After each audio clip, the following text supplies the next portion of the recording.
ہم آپ کے بے حد مشکور ہیں کہ آپ نے اس مہلک مرض کے بارے بائبلی معلومات کو جاننے کے لیے اس ویڈیو کا انتخاب کیا ہے۔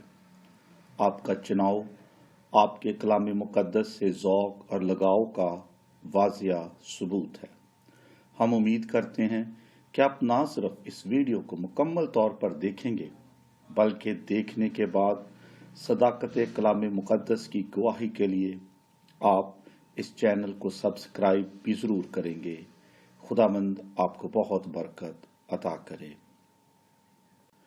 گزشتہ چند مہینوں سے ہندوستان اور پاکستان کے بیشتر صوبوں میں گایوں کے اندر ایک جان لیوا مرض رونما ہوا ہے۔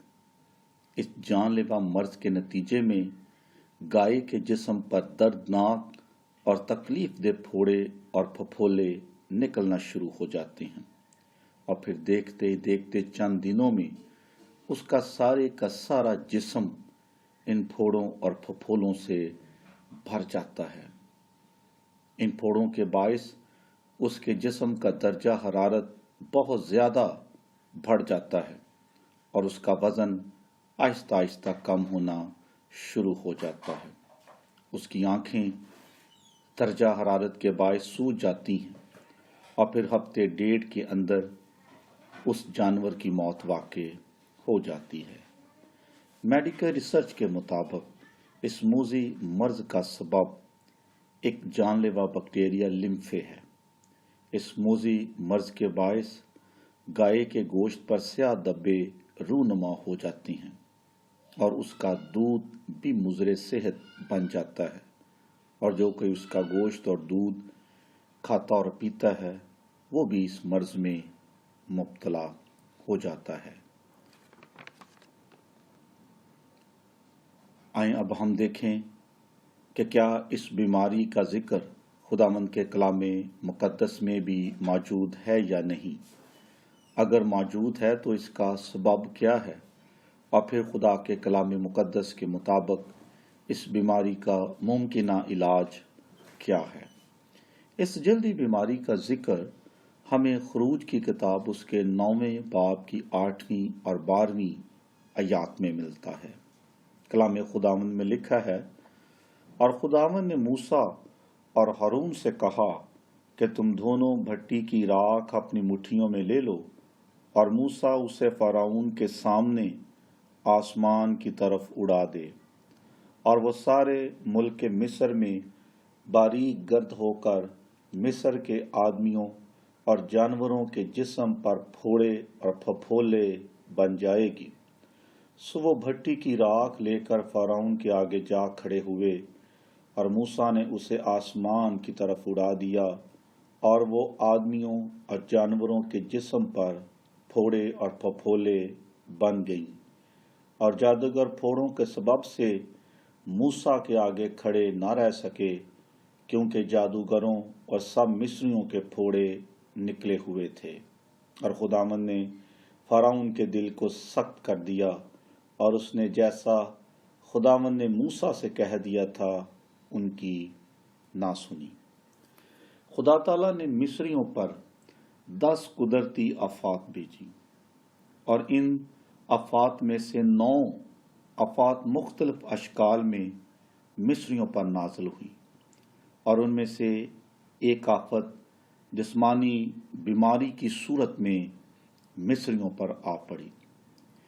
اس بیماری سے جانوروں اور انسانوں کے جسموں پر پھوڑے اور پھپھولے نکل آئے، اور یہ بیماری اس قدر شدید تھی کہ اس کے باعث بہت سے جانور اور انسان مر مٹے تھے، اس لیے کہ یہ بیماری اس وقت بھی ایک لا علاج بیماری سمجھی جاتی تھی۔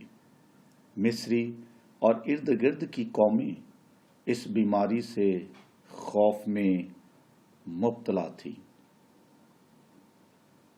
اور خدا تعالیٰ نے بھی کلام مقدس میں اکثر مقامات پر اپنی قوم کی ہدایت اور تنبیہ کے لیے مصر کے پھوڑوں کا ذکر کیا ہے۔ استثنا کی کتاب 28واں باب اور اس کی 27ویں آیت۔ خداوند تجھ کو مصر کے پھوڑوں اور بواسیر اور کھجلی اور خارش میں ایسا مبتلا کرے گا کہ تو کبھی اچھا بھی نہیں ہونے کا۔ اس سے یہ بات عیاں ہے کہ یہ بیماری اس دور میں بھی ایک لا علاج بیماری سمجھی جاتی تھی اور لوگ اس بیماری کے سبب سے خوف زدہ تھے، اس لیے اس بیماری کو بلیک ڈیتھ کا نام دیا جاتا ہے۔ خدا نے سزا دینے کے لیے اس بیماری کا انتخاب کیوں کیا اور خداوند نے مصریوں پر یہ بیماری کیوں بھیجی؟ بائبل مقدس کی تاریخ اس بات کی شاہد ہے کہ قدیم مصری گائے اور اس کے بچھڑے کو دیوتا کے طور پر پوجتے تھے۔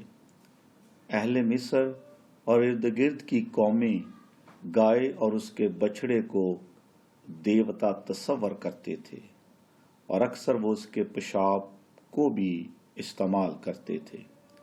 قاموس الکتاب کے صفحہ نمبر 137 میں لکھا ہے، مصری لوگ سورج اور دریائے نیل کو پوجتے تھے اس لیے کہ وہ انہیں زندگی کا مرکز گردانتے تھے۔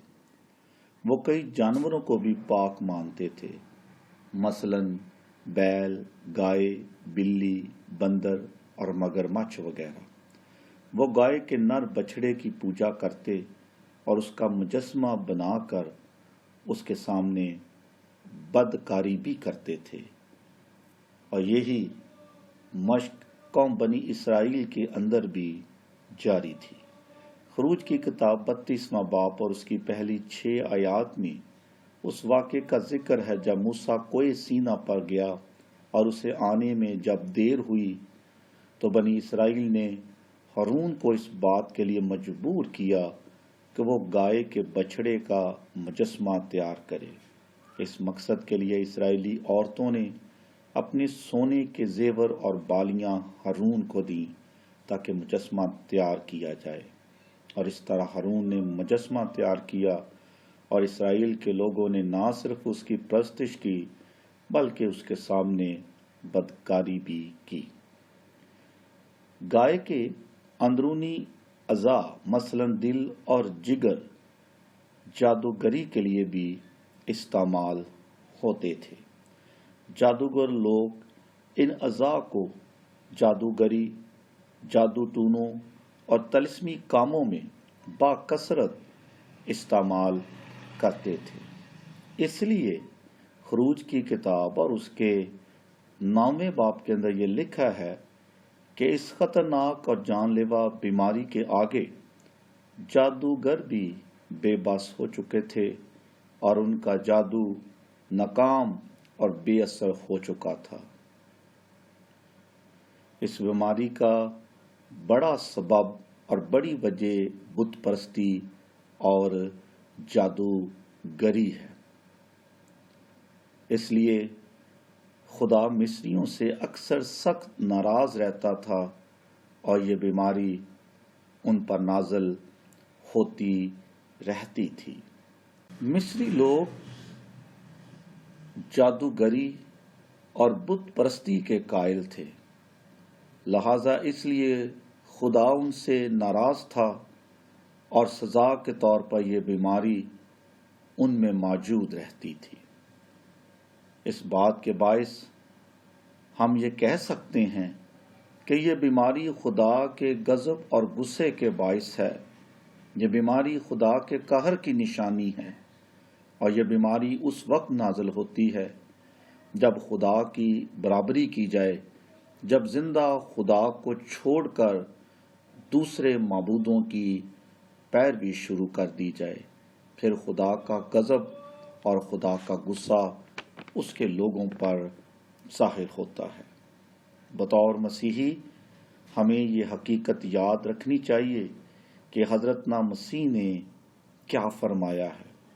آپ نے فرمایا ہے، دنیاوی چیزوں کو خدا کے برابر زندگی میں اہمیت دینا بت پرستی کے مترادف ہے۔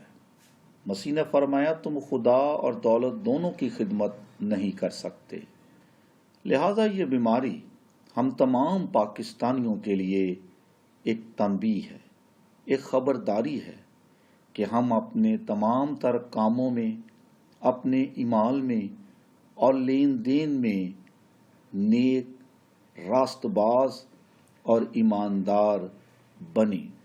ہم سچی توبہ کریں اور اپنی زندگیاں خدا خوفی کے ساتھ گزاریں۔ سچی توبہ اور اچھی مسیحی زندگی ہی اس بیماری کا واحد علاج ہے۔